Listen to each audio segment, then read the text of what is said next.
So today, the ILGA Rainbow Map came out. So this is, if you've not heard of this before, this is like one of the biggest European LGBT rights organizations, and they do a lot of tracking of LGBT rights in various countries in Europe. Not in the European Union, but in like the continent of Europe. And they release this score every single year, and they've done so for like 2 decades or whatever, maybe longer. And they rate it based on everything that you would think might come under LGBT plus rights. I often say LGBT, but when I say LGBT, I do mean everyone involved in that, and that includes like intersex people. There is a whole section in the ILGA report about intersex rights, for example, and that's like an important part of this. And then they give you like a score, and you can break it up by category. We'll have a look at that in more detail.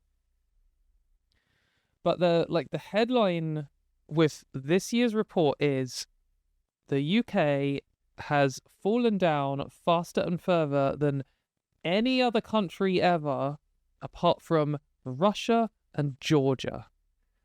Oh no, sorry, they're the two with the lowest scores. The ones that have fallen furthest are Hungary and Georgia, because Russia was always terrible, but Hungary, anyway, Hungary's fallen further than it was higher up, and it's fallen down, as we will see in a minute.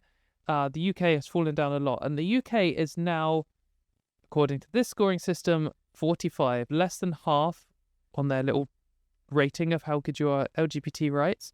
But importantly, we are now 22nd in Europe, in the UK. And just 10 years ago, we were first. Literally the best country in Europe for LGBT rights in 2015, according to ILGA, which is widely respected. This isn't just like a bunch of activists with some opinions, which is basically what I am, so I can't be derogatory about that. But this is, like an objective measure of the legal processes. It's particularly focused on like paper rights in the countries, but they also do factor in things like freedom in the media, and like safety on the streets and that kind of stuff. But the UK has drastically fallen down, and it particularly highlights the UK Supreme Court ruling and the EHRC being a corrupt mess, and their guidance to basically segregate trans people from society. That's like the main headline from the perspective of a British person, and probably from the perspective of like Western Europe. If you look at this map though, there's like a green bit and there's like a red bit, and it's quite depressing how red the red parts are. There are like a whole bunches of countries around here which, like, Azerbaijan scores 2.5%, Russia scores a 2%, absolutely terrible. But also like Italy is depressingly low and getting worse too. But it's not all terrible news overall. So someone has very kindly, actually, I shouldn't just say someone, I should find out who's done this, because it's a bit rude, because I did a shout out saying, could anyone create a interactive version of this? And this person here, Andra, created an interactive version of this map where you can see over time, and it's a very good map, so thank you very much to her. And that was she managed to fire this out in like no time at all, which is pretty cool. But anyway, here we have the map, and you can like click play. So if we just watch it through once, it starts at 2013 and goes through today, and you can like watch the UK fall down.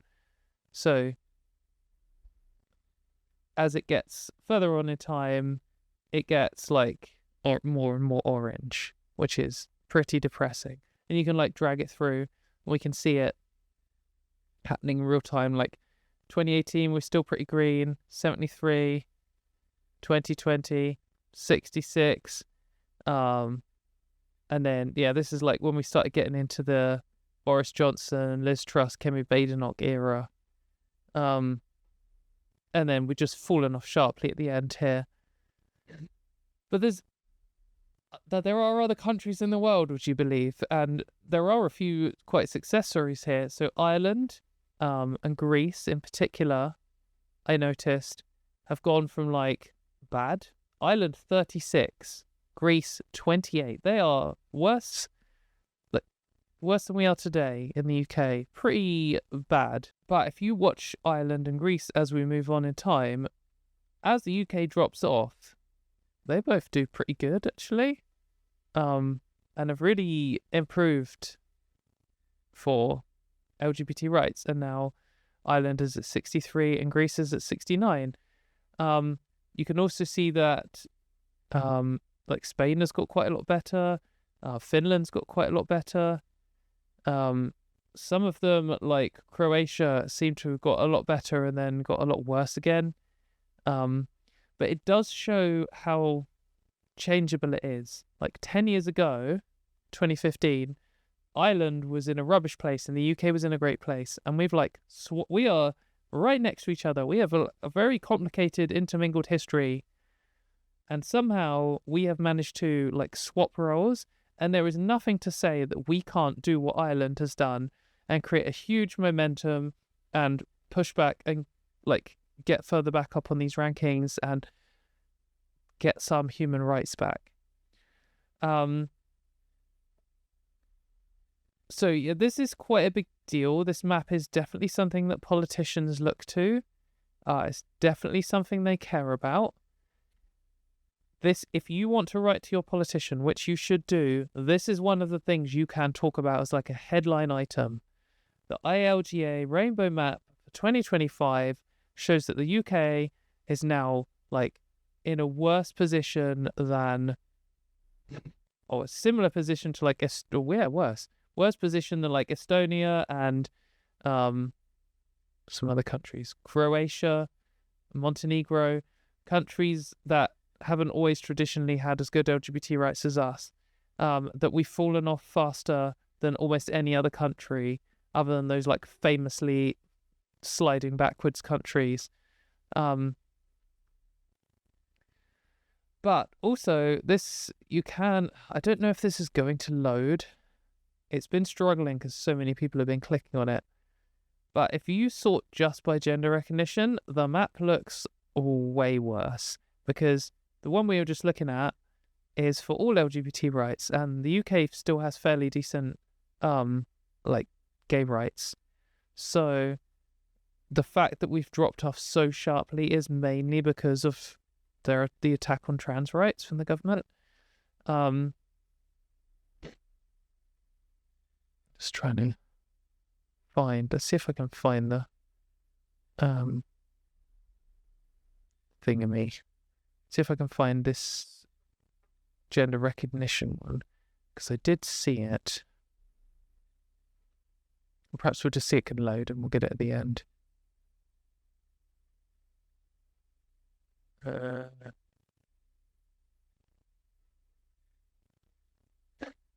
So just give me 1 second. I'll see if I can find it. No, I cannot. Right, okay, we'll look at that later. We'll see if it loads.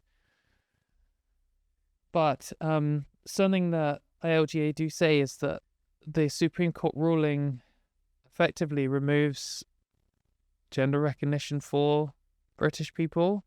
That's not quite true. We still have recognition in some sense, but in the sense that it was originally installed, we don't have it anymore. And so, yeah, we've just dropped off very sharply for that, which is depressing, but also it's just like what was always going to have to happen for this stuff is obviously trans people have been shouting about this for years. The gender criticals are trying to remove all our human rights. The far right is trying to use trans people as a wedge issue and stuff. And everyone's been like, kind of ignoring it and pretending it's not happening and wishing we'd shut up and go away. But now stuff's actually happened and we were right all along. Things that, like, the momentum is starting. People are realizing that it's happening. It's like organizations are talking about it. Politicians are getting hundreds of letters about it. People are writing about it. And this is like the start of the pendulum swinging back. So yeah, it's good to see. It's depressing to see, but it's good to see these big organizations that do these reports that governments actually look at, actually saying something. And like, we had this review of the EHRC like a year or two ago where they decide what rating to give human rights organizations, and they still give the UK's one like AAA or something in the highest rating, even though it's run by like an anti-trans extremist and who also has done absolutely nothing other than take disabled people's rights away too. So that was just complete nonsense. But to see one of these other organizations, like, actually, that people seem to care about, that actually just wrote it truthfully, very good news.